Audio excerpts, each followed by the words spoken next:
సమరం న్యూస్ ఛానల్కు స్వాగతం. ఈనాటి ముఖ్యాంశాలు: అసభ్య పోస్టులతో చావుకు కారణమైతే మరణదండన, సోషల్ సైకోలను ప్రోత్సహించిన నేరమే, పనితో పాటు ఆటలు, ప్రభుత్వ ప్రైవేట్ సంస్థల్లో ఉద్యోగుల కోసం ప్రణాళికలు, చల్లపల్లిలో 10 ఏళ్లుగా నిరాటంకంగా శ్రమదానం, జగన్ వైకాపా ఎమ్మెల్యేలు రాజీనామా చేయాలి, ఏపీసీసీ అధ్యక్షురాలు షర్మిల, ఇక సీప్లేన్ పర్యాటకం ట్రయల్ రన్ విజయవంతం, తొలి టీ20లో దక్షిణాఫ్రికాపై భారత్ ఘన విజయం, నవ్వు మంచి నిద్రకు మందు. ఈరోజు వార్తలను చూద్దాం.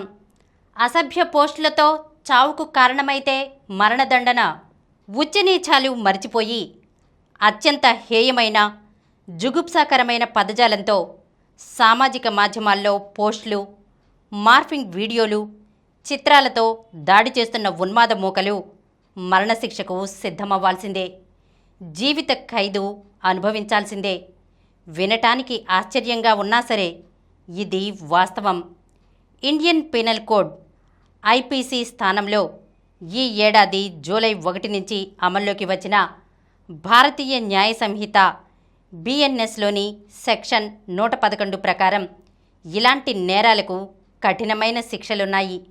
అసభ్య పోస్టులతో తాము ఎంతలా పేట్రేగిపోయినా పోలీసులు, చట్టాలు ఏమీ చేయలేవని, మహా అయితే అరెస్ట్ చేసి నోటీసులిచ్చి వదిలేస్తారని, అంతకు మించి ఏమీ కాదంటూ రోజురోజుకు రెచ్చిపోతున్న సైబర్ ఉగ్రవాదులపై ఈ చట్ట ప్రకారమే ఉక్కుపాదం మోపేందుకు పోలీసులు సిద్ధమవుతున్నారు. ముఖ్యమంత్రి చంద్రబాబు, ఉప ముఖ్యమంత్రి పవన్ కళ్యాణ్, మంత్రి లోకేష్, హోంమంత్రి అనిత సహా కూటమిలోని ముఖ్య నేతలు, వారి కుటుంబాల్లోని మహిళలు, చిన్నపిల్లలు వైఎస్ జగన్మోహన్ రెడ్డిని, వైకాపాను ప్రశ్నించేవారు, విమర్శించేవారే లక్ష్యంగా వైకాపా సోషల్ మీడియా సాగిస్తున్న అసభ్య బూతుల దాడి వ్యవస్థీకృతంగా కొనసాగుతున్నట్లు పోలీసుల దర్యాప్తులో తేలింది. రాష్ట్ర స్థాయి నుంచి గ్రామ స్థాయి వరకు సాగుతున్న ఈ నేరంలో పాలు పంచుకుంటున్న ప్రతి ఒక్కరూ కఠిన శిక్ష ఎదుర్కోవాల్సిందే. సోషల్ సైకోలను ప్రోత్సహించిన నేరమే. సామాజిక మాధ్యమాల్లో అసభ్య పోస్టులు పెట్టడానికి ప్రోత్సహించడం, సహకరించడం, ప్రయత్నించటం, కుట్ర చేయటం, అది నేరమని తెలిసి మరీ ఆ ఆర్గనైజ్డ్ క్రైమ్కు పాల్పడేందుకు తగిన సదుపాయాలు కల్పించటం, దీని సన్నద్ధతలో భాగస్వాములవ్వటం బిఎన్ఎస్ సెక్షన్ 111(3) ప్రకారం తీవ్ర నేరం. దీనికి కనిష్టంగా 5 ఏళ్లు, గరిష్టంగా జీవిత ఖైదు విధిస్తారు. 5 లక్షల రూపాయలకు తక్కువ కాకుండా జరిమానా వేస్తారు. వైకాపా సోషల్ మీడియా కన్వీనర్లు, కో కన్వీనర్లు, సభ్యులు, వారు నిర్వహించే గ్రూపుల్లో ఉన్నవారు, ఆ అసభ్య పోస్టులను షేర్ చేస్తున్నవారు, రీపోస్టులు చేస్తున్నవారు, వాటికి తోడ్పాటు అందిస్తున్న వారిని ఈ ఆర్గనైజ్డ్ క్రైమ్ సిండికేట్లో సభ్యులుగా చట్టం పరిగణిస్తుంది.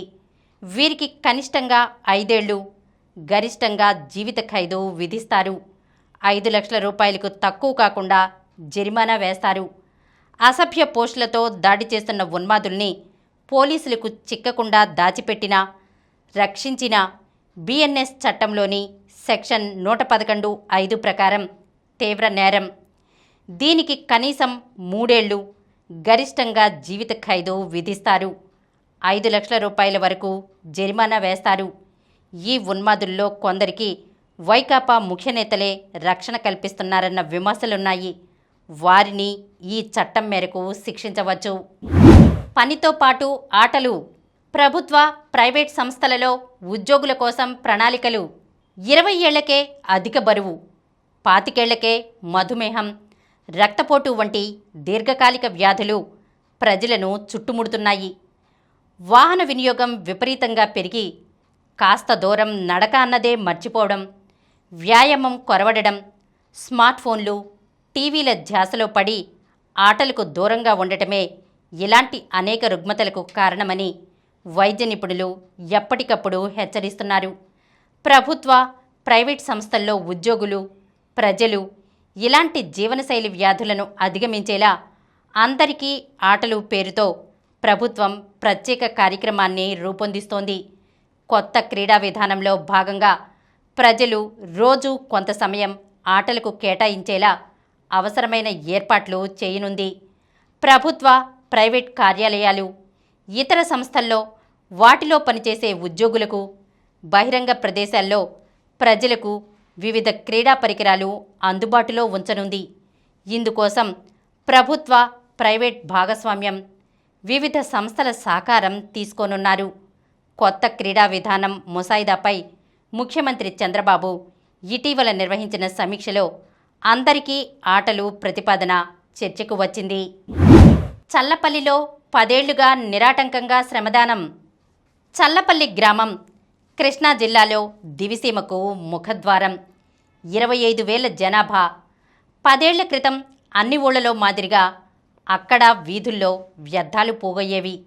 దారులకు ఇరువైపులా చెత్తకుప్పలు పేరుకునేవి.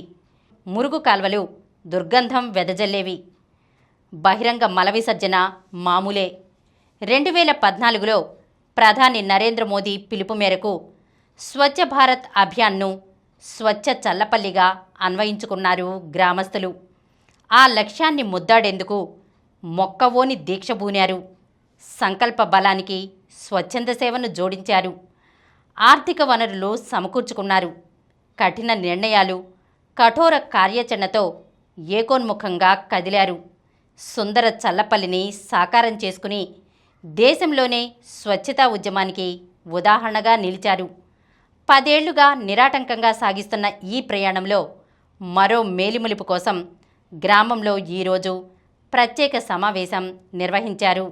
చల్లపల్లి గ్రామంలోని గంగులవారిపాలెం రహదారిలో బహిరంగ మల విసర్జనను అరికట్టడానికి doctor DRK Prasad, doctor Padmavathi, Nalluri Ramarao తదితరులు ఒక విధంగా సత్యాగ్రహ దీక్షే చేశారు. తెల్లవారుజామున 3:30 గంటల నుంచే ఆ వీధిలో కాపలా కాసేవారు. మల విసర్జనకు వచ్చేవారికి ఇది అనారోగ్యకరం, మానుకోవాలంటూ చేతులెత్తి నమస్కరించేవారు. అడ్డం తిరిగినా నచ్చజెప్పారు. 3 నెలల తర్వాత అక్కడ బహిరంగ మల విసర్జన నిలిచిపోయింది. అదే సమయంలో కేంద్ర ప్రభుత్వం స్వచ్ఛ భారత్, రాష్ట్ర ప్రభుత్వం స్వచ్ఛాంధ్రప్రదేశ్ కార్యాచరణను ప్రకటించాయి. వీటిని అవనిగడ్డ నియోజకవర్గంలో అమలు చేసేందుకు ఎమ్మెల్యే మండలి బుద్ధప్రసాద్ చల్లపల్లిలో స్వచ్ఛంద సంస్థల ప్రతినిధులతో సమావేశమయ్యారు. జన విజ్ఞాన వేదికతో అనుబంధం ఉన్న డాక్టర్ ప్రసాద్, పద్మావతి దంపతులు ఏడాది పాటు స్వచ్ఛందంగా పనిచేస్తామని మాటిచ్చారు. 2014 నవంబర్ 12న మరో 15 మందితో కలిసి వీధుల్లోకి దిగిన వీరు 10 ఏళ్లుగా అదే అంకితభావంతో కొనసాగుతున్నారు. ఉద్యోగులు, రిటైర్డ్ ఉద్యోగులు, గృహిణులు, యువకులను భాగస్వాములను చేశారు. నిత్యం 25 నుంచి 100 మంది వరకు ఎక్కడో చోట శుభ్రతా పనుల్లో నిమగ్నమవుతున్నారు. కరోనా లాక్డౌన్ సమయంలో కొద్ది రోజులు తప్ప 10 ఏళ్లలో 3,286 రోజుల పాటు లక్షల గంటల శ్రమతో గ్రామాన్ని తీర్చిదిద్దారు. లక్ష్యాన్ని సాధించే క్రమంలో సామగ్రి, యంత్రాలు, వాహనాలను సమకూర్చుకున్నారు. ఊరి కోసం శ్రమను, సమయాన్నే కాదు ధనాన్ని వెచ్చిస్తున్నారు వైద్య దంపతులు. డాక్టర్ పద్మావతి ప్రతి నెల దాదాపు 2 నుండి 3 లక్షల రూపాయల వరకు ఖర్చు చేస్తున్నారు. డంపింగ్ యార్డ్, శ్మశాన వాటికలు, టాయిలెట్లు, పేవర్ టైల్స్, భూగర్భ డ్రైన్ తదితర శాశ్వత నిర్మాణాలకు సొంత నిధులిచ్చారు. ఇందుకోసం ప్రముఖ వైద్యుడు గురువారెడ్డి ఈ ఉద్యమానికి టాటా ఎస్ వాహనాన్ని సమకూర్చగా, శాంతా బయోటెక్నిక్ వ్యవస్థాపకుడు వరప్రసాద్ రెడ్డి శ్మశాన వాటిక మరమ్మతులకు 8 లక్షల రూపాయలు అందజేశారు. మాజీ ఉపరాష్ట్రపతి వెంకయ్యనాయుడు, సీఎం చంద్రబాబు, పలువురు మంత్రులు, గాయకులు, దివంగత ఎస్పీ బాలసుబ్రహ్మణ్యం, సినీ గేయ రచయితలు చంద్రబోస్, సుద్దాల అశోక్ తేజ, మాజీ సీఎస్ కాకి మాధవరావు తదితరులెందరో చల్లపల్లిని సందర్శించి ముగ్ధులయ్యారు. జగన్, వైకాపా ఎమ్మెల్యేలు రాజీనామా చేయాలి. ఏపీసీసీ అధ్యక్షురాలు షర్మిల. అసెంబ్లీకి వెళ్లే ధైర్యం లేని వారికి పదవులు ఎందుకు? జగన్మోహన్ రెడ్డి, వైకాపా ఎమ్మెల్యేలు రాజీనామా చేయాలి అని పీసీసీ అధ్యక్షురాలు వైఎస్ షర్మిలారెడ్డి ధ్వజమెత్తారు. పార్టీ ఓబీసీ సెల్ రాష్ట్ర అధ్యక్షుడిగా నియమితులైన సొంటి నాగరాజు ప్రమాణ స్వీకరణ కార్యక్రమం మచిలీపట్నంలో శుక్రవారం నిర్వహించారు. ఈ సభకు షర్మిల ముఖ్య అతిథిగా హాజరయ్యారు. ఇక సీప్లేన్ పర్యాటకం, పచ్చని కొండల ప్రకృతి సోయగాలు, జలమార్గం, నగరాల్లోని ఆకాశ హర్మ్యాలు ఇవన్నీ తిలకిస్తూ గగనవిహారం చేస్తే లభించే అనుభూతి వర్ణనాతీతం. ఆ అరుదైన విహారానికి రాష్ట్రం వేదిక కానుంది. దేశంలో తొలిసారి పర్యాటకంగా సీప్లేన్ వినియోగం రాష్ట్రం నుంచి ఆరంభం కానుంది. విజయవాడలోని పున్నమి ఘాట్ నుంచి శ్రీశైలం వరకు సీప్లేన్లో సీఎం చంద్రబాబు, పౌర విమానయాన శాఖ మంత్రి రామ్మోహన్ నాయుడు, పలువురు కేంద్ర రాష్ట్ర ప్రభుత్వ అధికారులు ఈరోజు ప్రయాణించి పరిశీలించారు. దీనిలో 14 మంది ప్రయాణించవచ్చు. దీనికి శుక్రవారం ట్రయల్ రన్ నిర్వహించారు. రాష్ట్ర వైమానిక రంగాన్ని మరింత అభివృద్ధి చేసేందుకు సీప్లేన్లను ప్రవేశపెట్టాలని ప్రభుత్వం భావిస్తోంది. ఎన్నో ప్రత్యేకతలు, వినూత్న అనుభూతులు మిగిల్చే సీప్లేన్ ప్రయాణం ఎలా ఉంటుందనే ఆసక్తి అందరిలో నెలకొంది. ఇటీవల అంతర్జాతీయ డ్రోన్ సదస్సుతో ప్రపంచ దృష్టిని రాష్ట్రం ఆకర్షించింది. సీప్లేన్ ప్రయాణాన్ని అందుబాటులోకి తేవడం ద్వారా మరోసారి ప్రపంచ పర్యాటకులను ఆకర్షించే ప్రయత్నాన్ని ప్రభుత్వం చేస్తోంది. తొలి టీ20లో దక్షిణాఫ్రికాపై భారత్ ఘన విజయం. సంజు దంచేశాడు. అంచనాలను అందుకుంటూ తన ప్రతిభకు న్యాయం చేస్తూ ఆకాశమే హద్దుగా చెలరేగిపోయాడు. దర్బన్లో ధనాధన్ బ్యాటింగ్తో ఉర్రూతలూగించాడు. అలవోకగా 6లు, 4లు బాదేసిన శాంసన్ అంతర్జాతీయ క్రికెట్లో వరుసగా 2 శతకాలు కొట్టిన తొలి భారత బ్యాటర్గా ఘనత సాధించాడు. ఫలితంగా టీ20 సిరీస్లో టీమిండియా ఘనంగా బోణి కొట్టింది. శాంసన్ విధ్వంసానికి వరుణ్ చక్రవర్తి, రవి బిష్నోయ్ మాయాజాలం తోడవడంతో తొలి టీ20లో దక్షిణాఫ్రికాను చిత్తు చేసింది. ఓపెనర్ సంజు శాంసన్ 50 బంతుల్లో 107 మెరుపు శతకం సాధించడంతో తొలి టీ20లో 61 పరుగుల తేడాతో దక్షిణాఫ్రికాపై ఘన విజయం సాధించింది. శాంసన్తో పాటు తిలక్ వర్మ 18 బంతుల్లో 33 రాణించడంతో మొదట భారత్ 8 వికెట్ల నష్టానికి 202 పరుగులు చేసింది. ఛేదనలో స్పిన్నర్లు వరుణ్ చక్రవర్తి, రవి బిష్నోయ్ ధాటికి దక్షిణాఫ్రికా 17.5 ఓవర్లలో 141 పరుగులకే ఆలౌట్ అయింది. Class and top scorer. సిరీస్లో భారత్ 1-0 ఆధిక్యం సంపాదించింది. రెండో టీ20 ఆదివారం జరుగుతుంది. నవ్వు మంచి నిద్రకు మందు. రకరకాల ఒత్తిళ్ల కారణంగా నిద్రపట్టని అమ్మలు, అమ్మాయిలు ఎక్కువే.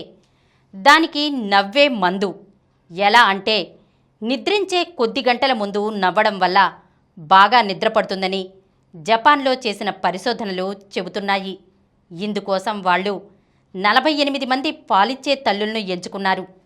అందులో సగం మందికి మోడర్న్ టైమ్స్ బై చార్లీ చాప్లిన్ను, మిగతా వాళ్లకు వాతావరణ సమాచారాన్ని తెలియజేసే డీవీడీను 87 నిమిషాల పాటు చూపించారట. ఆ తర్వాత ప్రతి 2 గంటలకు ఒకసారి ఆ తల్లుల పాలను సేకరించి అందులోని మెలటోనిన్ స్థాయిలను విశ్లేషించారట. వాతావరణ సమాచారం చూసిన వారికంటే చార్లీ చాప్లిన్ వీడియో చూసిన వాళ్లలో దీని పాళ్ళు అధికంగా ఉన్నాయట. అందుకే మంచి నిద్ర కావాలన్నా, నిద్ర పట్టకపోయినా కాసేపు నవ్వు తెప్పించే పుస్తకాలు చదవడమో, వీడియోలు చూడడమో చేయాలి. ఇప్పుడు కొన్ని సంక్షిప్త వార్తలను చూద్దాం. ఏలూరు ప్రభుత్వ వైద్య కళాశాలకు ఎల్లాప్రగడ పేరు. ఏలూరు ప్రభుత్వ వైద్య కళాశాలకు డాక్టర్ ఎల్లాప్రగడ సుబ్బారావు పేరు పెట్టడం సంతోషకరంగా ఉందని వైద్య ఆరోగ్య శాఖ మంత్రి సత్యకుమార్ యాదవ్ తెలిపారు. ఫైనల్లో పంకజ్. క్యూ స్పోర్ట్స్లో తిరుగులేని భారత దిగ్గజ ఆటగాడు పంకజ్ అద్వానీ 28వ ప్రపంచ టైటిల్కు అడుగు దూరంలో నిలిచాడు. దోహాలో జరుగుతున్న ఐబీఎస్ఎఫ్ ప్రపంచ బిలియర్డ్స్ ఛాంపియన్షిప్లో అతను ఫైనల్కు చేరాడు. అర్జున్ జోరు. చెన్నై గ్రాండ్ మాస్టర్స్ చెస్ టోర్నీలో ప్రపంచ రెండో ర్యాంకర్ అర్జున్ ఇరిగేసి జోరు కొనసాగుతోంది. ఈ తెలంగాణ గ్రాండ్ మాస్టర్ మూడో విజయాన్ని ఖాతాలో వేసుకుని 3.5 పాయింట్లతో అగ్రస్థానంలో కొనసాగుతున్నాడు. పైరేట్స్ అదుర్స్ ప్రో కబడ్డీ లీగ్ 11వ సీజన్లో పట్నా పైరేట్స్ అదరగొడుతోంది. శుక్రవారం హోరాహోరీగా జరిగిన మ్యాచ్లో పట్నా 43-41 తేడాతో జైపూర్ పింక్ ప్యాంథర్స్ను ఓడించింది. పాక్ చేతిలో ఆసీస్ చిత్తు. ఆస్ట్రేలియా పర్యటనలో తొలి వన్డేలో విజయానికి దగ్గరగా వచ్చి ఆగిపోయిన పాకిస్తాన్ రెండో వన్డేలో అత్యుత్తమ ఆటతీరుతో ప్రత్యర్థిని చిత్తు చేసింది. శుక్రవారం మ్యాచ్లో 9 వికెట్ల తేడాతో ఘన విజయంతో 3 వన్డేల సిరీస్ను 1-1తో సమం చేసింది. మరిన్ని వార్తా విశేషాలతో రేపటి సమరం న్యూస్ ఛానల్లో మళ్ళీ కలుద్దాం. ప్రతిరోజు వార్తా విశేషాల కోసం అనతి కాలంలోనే 20 కోట్ల వ్యూస్ సాధించిన సమరం ఛానల్ సమర్పించు సమరం న్యూస్ ఛానల్కు సబ్స్క్రైబ్ చేయండి, లైక్ చేయండి, మీ ఫ్రెండ్స్కి షేర్ చేయండి. అలాగే ప్రక్కనున్న గంట సింబల్ని ప్రెస్ చేయడం మర్చిపోకండి.